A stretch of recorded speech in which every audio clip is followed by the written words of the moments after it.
कि हाँ महाराज आप मेरे साथ तो चलो। सज्जनों जैसे ही यमुना मैया में आए तो वो तो यमुना मैया पर पैदल जैसे चलते हैं जमीन पर चलते हैं, ऐसी वो मैया निकल जाती थी। आज गुरुजी साथ में, जिन गुरुजी ने मंत्र दिया था, वो नाम दिया था, सज्जनों उस मंत्र के प्रभाव से उस मंत्र का जाप करती गई और जैसी यमुना जी में प्रवेश किया, गुरुजी बोले अरे यमुना जी में नाव तो है ना, डुब्बा होगी क्या में? कि नहीं गुरुजी, आज जो कुछ मुझे प्राप्त हुआ है वो तुम्हारे ही आशीर्वाद से प्राप्त हुआ है। राधे कि कैसे? कि गुरुजी आप ऐसा करो, इसमें चलते चलो तुम। अरे मैं यहाँ में डूब जाऊंगा। कि नहीं गुरुजी, नहीं डूबोगे आप, तुम चलो तो सही। और जैसे ही वो उसने यमुना जी की जल पे पैर रखा, उसके तो पैर जैसे जमीन पर चलते तैसी चल रही थी। गुरुजी ने जैसे ही पैर रखा तो गुरुजी तो गड्ढा में। जब गुरुजी गड्ढा में, तुरंत उसने अपने गुरुजी का हाथ पकड़ लिया कि गुरुजी यह कलयुग कर परम प्रताप,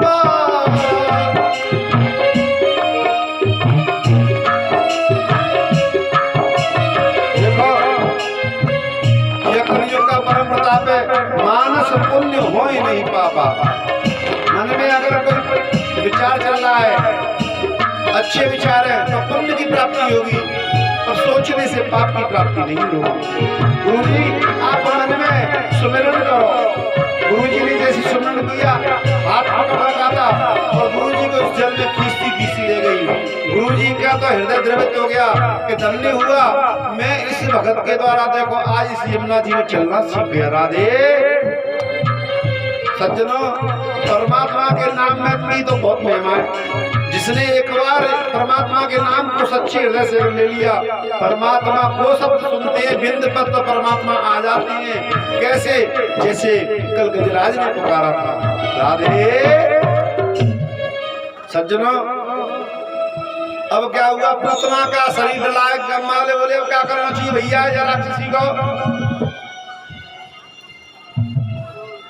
सज्जना पूतना जब गिरी थी तो जो समय पूतना का शरीर 6 योजन की दूरी के अंदर आया था। जो बीच में वृक्ष आए गए, पूतना के शरीर से वो कुचरमा रह गए, टूट गई।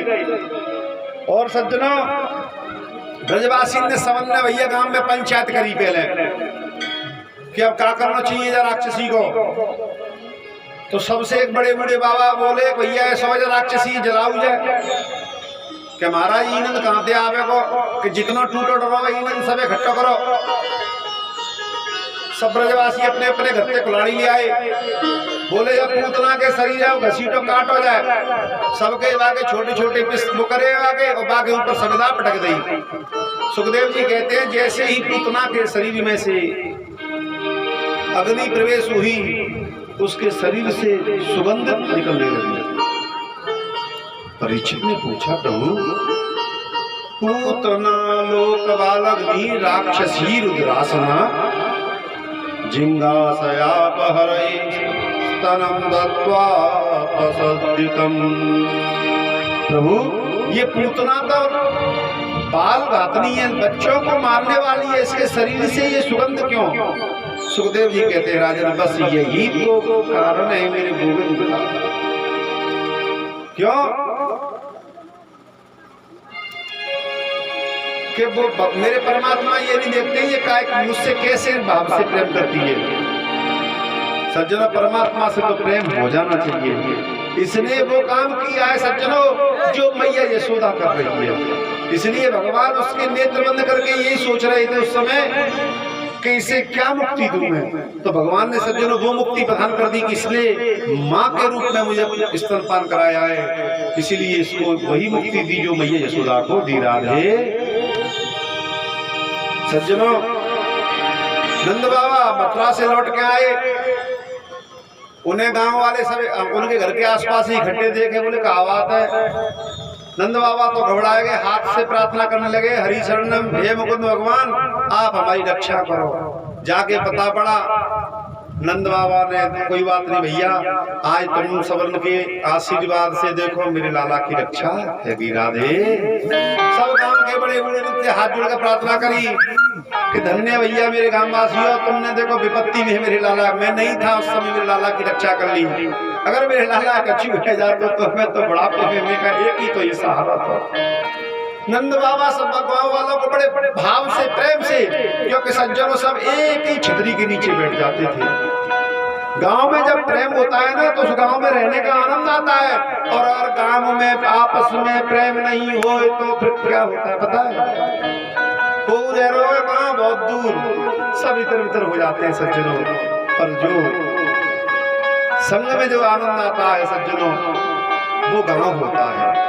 लाला इधर धीरे धीरे नियंत्रणी के आंगन में बाल लीला प्रारंभ कर दे। अब तो कन्हैया का धीरे धीरे गुटुआ केवल चल रहे हैं, 6 महीना की कन्हैया हो गए। आज कंस ने फिर एक आपातकालीन मीटिंग बुलाई और मीटिंग में कहा कि देखो मेरे काल ने इतने दिन हो गए जन्म ले लिया पर पकड़ में नहीं आ पा रहा है। पूतना के तो कोई पता नहीं है। सज्जनों इतने में ही कंस के पास एक तृणावर्त नाम का राक्षस बोला, महाराज आप बिल्कुल घबराओ मत, अब मुझे आज्ञा दो, मैं जा रहा हूँ। लाला 6 महीना के गए, मैया ने कही है 100 जी लाख गाँव वाले ने तुम्हारी रक्षा करी लाला की। राधे राधे, एक बात पूछू, समझ में आ रही है कि ना आ रही? तो फिर मैं धीरे धीरे समझाओ चालू कर देगा, क्योंकि कथा तो बहुत है आज भैया, कथा तो बहुत है, पर ऐसा नहीं हो मैं यहाँ से आपको कथा सुना वो तुम्हारे समझ में आ रही है कि नहीं आ रही है? तो एक बार जोर से बोलो ना, राधे। आज का बात है उपासो व्रत तो ना भैया, हनुमान जयंती को व्रत हुए। अरे तनिक जोर से बोलो, क्योंकि हनुमान जी को भी जन्म है आज को। राधे भैया ने पूरे गांव वासियों से कहते भैया आज माया लाला को अन्नप्राशन संस्कार होगो, तो सुनो आप सब ऐसा करो, आज हमारे गरीब प्रसाद पाइयो। ठीक है भैया। इधर सकटासुर आ गया सज्जनों, कन्हैया का पूजन हो रहा था, गाड़ी के नीचे कन्हैया लेटे हुए थे। सब गांव वाले को क्यों गाड़ी में का प्रसाद भरो, सब गांव वाले को प्रसाद भरो। सकटासुर आया और मेरे जैसी गोविंद के ऊपर आया, कन्हैया ने ऐसी लात मारी जोर से, सकटासुर आकाश मंडल में चलता चला गया, चलता चला गया और उसका उद्धार हो गया। जाके कंस के दरवाजे पे जाके पछाड़ खाते गिरा। राधे सज्जनों, नंद बाबा के आंगन में अब देखो आज भोलेनाथ ने विचार किया कि मैं दर्शन करने अवश्य जाऊंगा। एक सुंदर सा भेष बनायो, नंद रानी के आंगन में पहुंचे। आंगन में पहुंचकर मैया के द्वार पर लगा दिया अलग निरंजन। मैया द्वार से निकल के आई, बाबा कहाँ चाहिए तो भैया क्या चाहिए तुमको? बोले मुझको तो तुम्हारे लाला के दर्शन करने हैं। मैया बोले लाला के दर्शन नहीं होंगे। क्यों? अरे बाबा तो खुद देख के मेरे लाला डर जाओ, तेरे दे गले में कितने सर्प लटक रहे हैं। मैया मैं बड़ी आस लेके आया हूँ अपने लाला के, मुझे दर्शन करा दे। मैया बोली अच्छा। भोलेनाथ ने थोड़ी हट दिखा दी कि मैया देख, अगर तुम मुझको दर्शन नहीं दोगी तो मैया मैं तेरे दरवाजे के सामने क्या लगा लूँ, अपना धूना लगा ले। राधे मैं धूना लगा ले। मैया बोली लगा ले बाबा, हम तक का फर्क पड़ेगा, क्योंकि मैया के आंगन में 84, बाकी मैया का जो आंगन है वो 84, उसमें क्या द्वार है, हम अपने लाला द्वार से निकाल लेंगे। ओ बूढ़ी मैया तू दर्शन नहीं कराने लाला? बाबा धमकी दे रहे हो? मैया हम योगी हैं, हट कर रहे हैं। मैया बोली है बाबा धमकी की का ने तो को मालूम है सबंते बड़ा हटको ने सज्जन 4 हटे। सबसे बड़ी हट कौन सी है? बाल हट। अगर बच्चा एक बार हट पे आ जाए, रोएगो पीटेगो चीज चाहिए। सही बात है ना ये? और दूसरी हट फिर कौन की है? राजहट। सबसे खतरनाक राजा अगर हट पे आ गया तो चोर को तुरंत फांसी दे देगा। अब सज्जनों फिर आता है योगी। योगी भी हटी हो गए। मैया बोली 34 प्रत्येक उनको सबसे खतरनाक, हाँ, त्रिया हट। अगर एक बार त्रिया हट पर आ गई सज्जनों तो विधाता भी उसको नहीं समझा सकता। राधे भोलेनाथ बोले भैया तुझे दर्शन करागी कि नहीं? अब तो मेरे गोविंद के ध्यान करने लगे, नेत्र बंद करके महादेव बाबा प्रार्थना करते हैं कि हे कन्हैया, हम तो देखो कैलाश पर्वत से तुम्हारा जब जब तुमने अपना अवतार लिया है मैं उस हर अवतार के दर्शन के लिए मैं आया हूँ, पर देखो मैया तो आज मुझसे हट। बस नंद बाबा वहां से थोड़ी दूर जैसे जाके पहुंचे सज्जनों, मेरे कन्हैया जी ने तो बड़े जोर से रोना प्रारंभ कर दिया। लाला चुप नहीं होवे, मैया के द्वार पर जैसी लाला रोवे, मैया को तो जो लगेगा प्राण निकले जा रहे हैं। पूर्णमासी को होता ही नहीं, ऊंची कहावत है कि बहन अभी एक बाबा आया था, वो लाला के दर्शन के लिए हट कर रहा था, पर मैंने उसको मना कर दिया। बस कई खंड से मेरा लाला इतनी जोर को रोए कि मैं क्या बताऊं। यशोदा मैया का तो बहुत बुरा हाल हो रहा है, क्योंकि लाला रो रहा है। गोपी आई दौड़ी दौड़ी, लाला क्यों रो रहा है पता ही नहीं है, जाए नजर लग गई है। मैया ने बताई एक बाबा आया है। मैया को बाबा गया किधर है कि जा रास्ता तेजो चलो। गोपी गई दौड़ी दौड़ी और पा देखो कि एक वृक्ष के नीचे बाबा ने अपना चिमटा गाड़ रखा है और राधे राधे भाई भगवान अपने ध्यान में बैठे कन्हैया जी से प्रार्थना कर रहे हैं, गोविंद मैं यहाँ से जाऊंगा नहीं, जब तक तुम बड़े होंगे, बड़े हो जाओगे तो कभी ना कभी दर्शन तो दोगे। राधे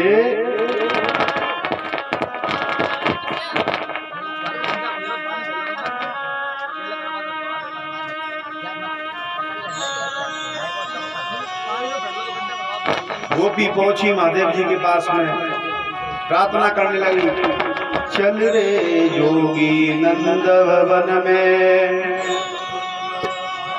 तो यशोदा माहे बुलाई रही, बाके लाला को नजर लगी है, रायनान करवाई रही। बाबा बाकी लाला को बहुत तेज नजर लगी है, बाबा तुम जल्दी चलो ना, लाला बहुत जोर से रो रहा है। और जब लाला रो रहा है तो पूरे हमारे ब्रजवासी की जितनी मैया है सब मैया रो रही हैं, बाबा तू चल चल चल। भोलेनाथ बोले पहले वह मैया तेरा पूछ के लाला को दर्शन करागी और लाला खिलावे के टाइम देगी। दौड़ी दौड़ी गोपी गई, वो बाबा जो कह रहे हो लाला खिलावे देना पड़ेगा। अरे बहन तू ले तो सज्जनों जैसे बाबा वहां आए, कन्हैया जी ने को जैसी गोद में लिया, कन्हैया जी खट से हंस गए और कन्हैया जी हंस गए। मैया बोली बस बस बस बाबा लाला दे लाला। तुरंत जैसी मैया ने अपनी गोद में लाला जोर से फिर वो प्रारंभ कर दियो।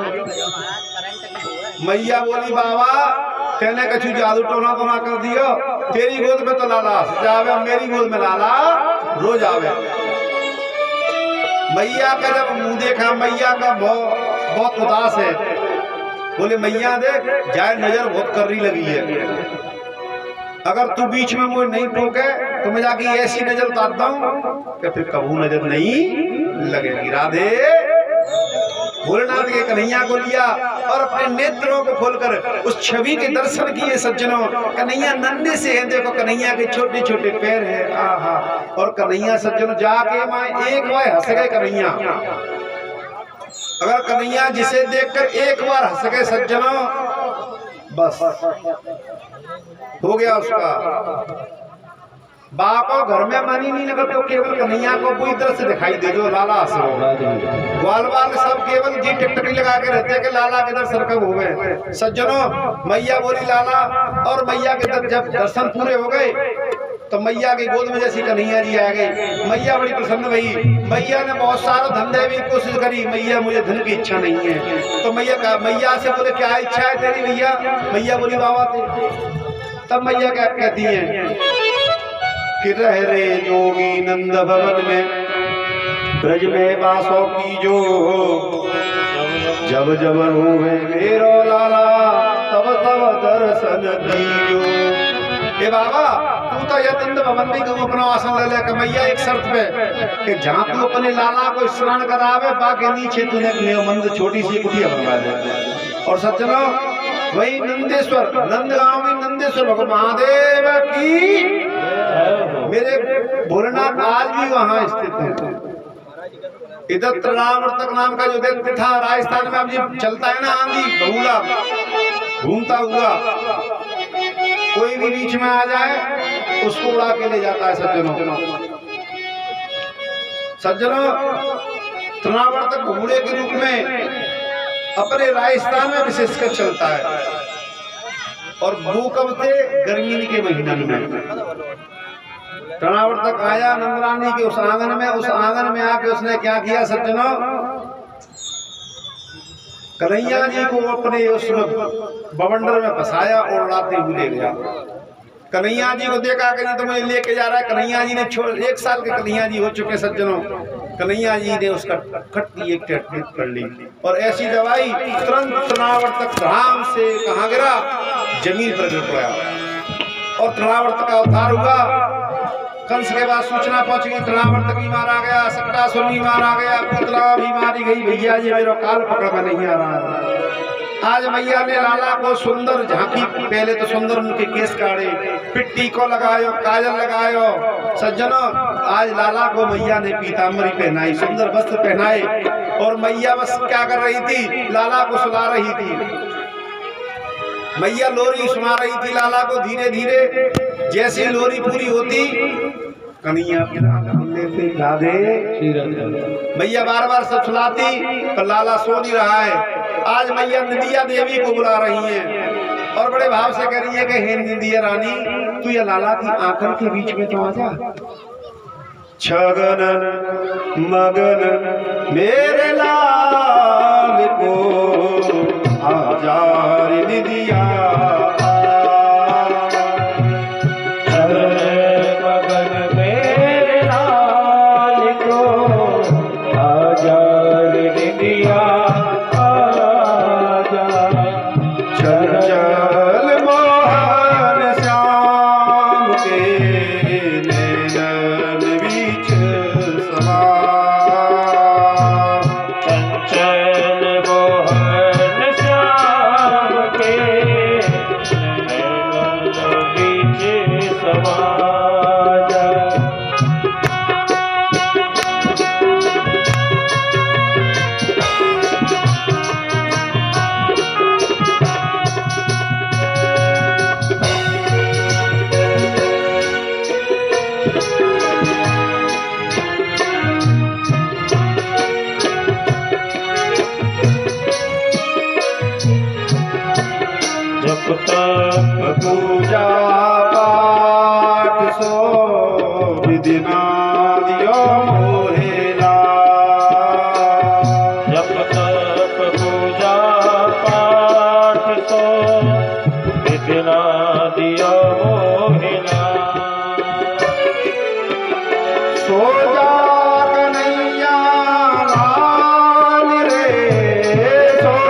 की शोभा मेरो मनमोहन घनश्याम।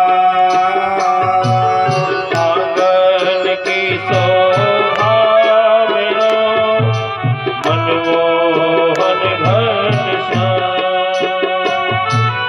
आजा रे दिया लाल को, आजा रे दिया लाल को, मैया तो रही बुरा छगन मेरे लाल को। आजा रे दिया आजा। छगन मगन मेरे लाल को, आजा रे दिया आजा। छगन मगन मेरे लाल को, आजा रे दिया आजा। और मैया बड़े भाव से लाला को सुला देती है। लाला सुलाते हैं। सज्जनों प्रातः काली कन्हैया जगते हैं। सज्जनों नंद जी के यहाँ पर आज गर्गाचार्य जी का आगमन हुआ। गर्गाचार्य जी को देखकर नंद बाबा बड़े खुशी से उठ गए। अब्बा मजा आ गई, देखो आज हमारे यहाँ देखो कितने बड़े आचार्य आए हैं। महाराज हमारे यहाँ दो लाला है पर नाम एगो बोला रखो। आज तुम आएंगे महाराज, हमारे लालों को नाम रखा दे। यदु महाराज जी गर्गाचार्य जी ने विचार किया क्या करना चाहिए। नंद बाबा से कहने लगे यदूनाम अहम आचार्य ख्यातस्य भुवि सर्वतः सुतं मया संस्कृतं ते मन्यते देवकी सुत। नंद जी बाबा से कहते हैं बाबा बात ये है कि मैं तो यदुओं का आचार्य हूँ, यदुवंश का। विशेषकर